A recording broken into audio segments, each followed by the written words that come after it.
Fala pessoal, no vídeo de hoje eu vou comentar sobre uma classe bem importante, bem interessante também do C Sharp, chamada Stack. Stack nada mais é do que uma classe que representa uma pilha de informação, que é a tradução livre, né, da palavra stack é pilha. Vou até mostrar uma imagem aqui para facilitar o entendimento. A estrutura de dados funciona da seguinte forma: quando você insere um dado nessa coleção, conforme você vai inserindo novas informações, repare, o primeiro elemento é o elemento 1. Você deu um push, ou seja, empurrou para a fila um novo dado, então o primeiro dado é 1. Depois você foi e inseriu um elemento 2. Poderia ser qualquer número aqui, tá? É só um exemplo. Você foi e colocou um elemento 2. Repare que eles vão sendo empilhados. Agora você colocou o elemento 3. O elemento 3 fica acima do 2 e o 2 fica acima do 1. Agora vamos adicionar o 4. Ele vai ficar em cima do 3. Repare que vai se transformando em uma pilha, uma em cima da outra, como se fossem pratos, um em cima do outro. Então agora você colocou o 4, depois você vai colocar o 5, depois você vai colocar o 6. Repara que foi empilhado todos eles. E quando você efetuar um pop, aqui você fez push, né? Um push é para poder inserir na pilha. Quando você dá pop, é para tirar o elemento da pilha, perdão. E assim, sempre que você tira um elemento, você vai tirar o último elemento que foi inserido. Por isso que essa estrutura de dados se chama, tem um conceito, né, de last in, first out. Ou seja, o último que entrou é o primeiro a sair.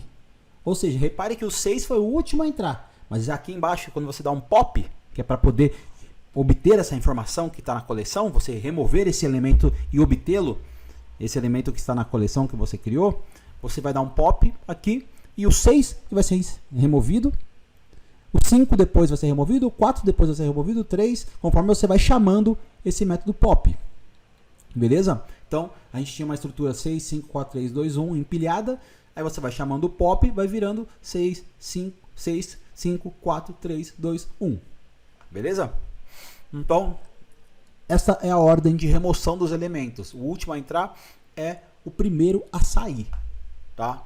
Então é importante essa estrutura de dados, tá?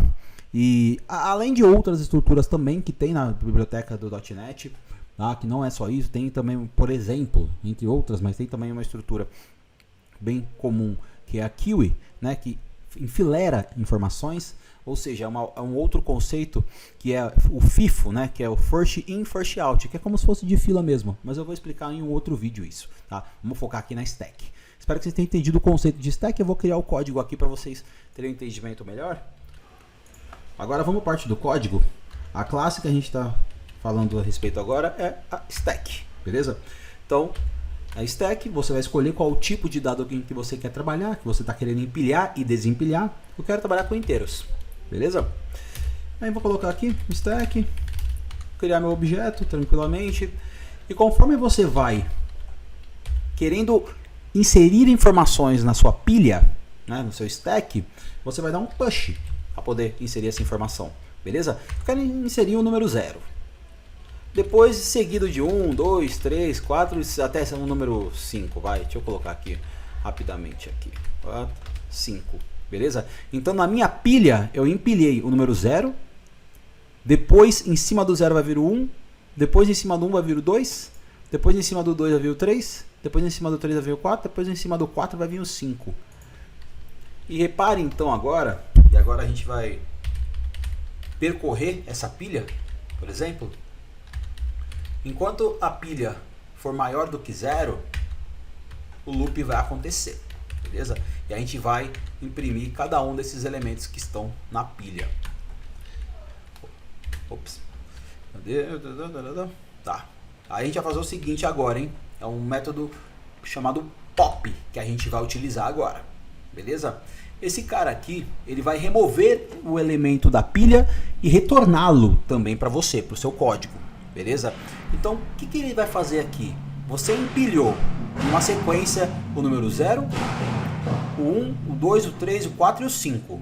Então, como a estrutura é last in, first out, ou seja, o último a entrar é o primeiro a sair, então a ordem tem que ser, a ordem de saída, né, conforme vai chamando esse método pop, vai ser 5, 4, 3, 2, 1, 0. Beleza? Aí conforme o pop vai sendo chamado, o count vai ser alterado, né? O número de elementos na pilha, que é que esse count calcula, vai sendo alterado. Então, mas enquanto ele for maior do que 0, a gente vai ficar nesse loop aqui, beleza? Então, vou colocar até um breakpoint aqui. Vou dar um F5 aqui. Vamos lá.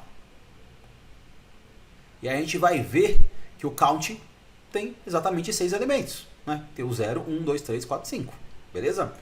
E quando você dá um pop aqui, repare o que vai ser retornado. 5, 4, 3, 2... só para vocês verem como é que está o count. Você vê que ele vai decrementando, né? Então, 1, último elemento, 0. E acabou o programa. Simples assim, beleza? Mas eu queria limpar a minha pilha. Por alguma razão, eu quero limpar minha pilha completamente. Cara, você tem esse método aqui que é o clear, beleza? Eu quero verificar se um elemento existe na minha pilha. Cara, você tem um cara aqui que é o contains, beleza? Aí você vai e coloca qual que é o elemento que você quer buscar. Vou até colocar aqui, ó. Existe. Vou colocar aqui e ele já vai preencher. Vou compilar esse programa.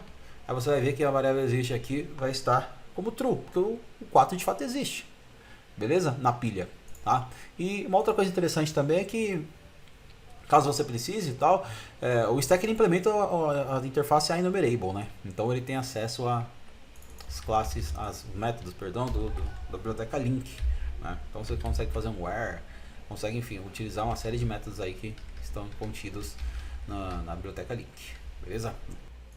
E pessoal, tem um último método que ele é bem importante, que é o método, vou colocar aqui para vocês, que é o método pick, beleza? Deixa eu tirar isso aqui. Que é esse cara aqui, tá? Ele vai retornar o último elemento que está na pilha, mas ele não vai remover. Diferente do pop, né? O pop ele remove da pilha, mas o pick ele obtém esse último dado, né, que entrou, mas ele não remove, beleza? Essa é a diferença entre os dois. Tanto que se a gente der vou colocar um breakpoint aqui, se a gente executar este cara aqui, você vai ver que o número 5 será retornado. Olha o número 5 aqui, foi retornado. Você vai ver que se eu passar o cursor aqui no stack e ver os elementos que estão dentro, você vê que o 5 ainda está aqui. Então assim, é bem interessante essa classe, é bom saber, é bom conhecer as estruturas de dados que estão disponíveis, tá, para vocês. E não são apenas essas, tá? O .NET proporciona outras classes, né, de estruturas de dados. E tem outras também que você tem que criar, ou então utilizar uma biblioteca externa, como por exemplo quando você quer trabalhar com árvores, tá? Seja árvore rubro-negra, seja uma Binary Search Tree, né, que é a BST, enfim, seja grafos, aí muitas vezes você vai precisar utilizar uma biblioteca externa ou criar do zero o seu, tá? A sua estrutura de dados. Mas estruturas como pilhas, como filas, como listas, como lista encadeada, como dicionários ordenados. Eu vou explicar tudo isso daí, tá? Em outros vídeos. Todas essas estruturas o C# já te dá, tá? O que eu me recordo agora, pelo menos as poucas que ele não proporciona, é justamente as mais complexas, que são justamente trabalhar com árvores e com grafos, tá? Que isso nativamente o C# ele não proporciona, a não ser que você utilize uma biblioteca externa. Beleza? Mas essa é a estrutura de dados que eu queria comentar hoje. Nos próximos vídeos a gente fala de outras estruturas de dados. Beleza? Era isso que eu tinha para passar por hoje. Forte abraço para vocês e tamo junto.